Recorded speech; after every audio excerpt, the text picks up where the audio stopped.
আজকে এসে গেছে নতুন একটা রান্না শেয়ার করতে, লোটে মাছের পকোড়া।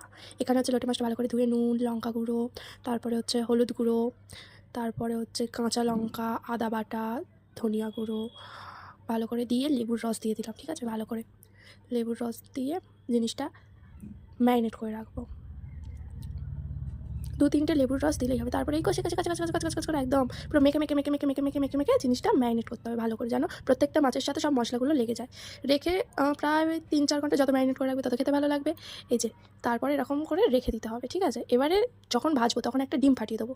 এই যে ডিমটা ফাটালাম, একটা কি দুটো ডিম ফাটিয়ে দিলে হয়ে যাবে। ঠিক আছে, একটা দুটো ডিম ফাটিয়ে আর দুটো ডিম ফাটিয়ে দিলাম। ফাটিয়ে দিয়ে ভালো করে নেড়ে চেড়ে নেড়ে চেড়ে নেড়ে চেড়ে নেড়ে চেড়ে মাখতে থাকলাম। ঠিক আছে, একদম ভালো করে মাখতে হবে, কোনো কিছু বাদ দিলে হবে না, একদম সব একদম টুন টুন টুন টুন করে মাখে নিতে হবে। তারপরে এখানে এই যে বিস্কুটের গুঁড়ো আছে, আর এই যে আছে গরম গরম তেল, তেলটা একটু ভালো করে হচ্ছে গরম করতে দেবো। তারপরে এই বিস্কুটের গুঁড়োগুলোর সাথে একদম মাখামাখি করে নেবো। ঠিক আছে, মানে মাখামাখি করতেই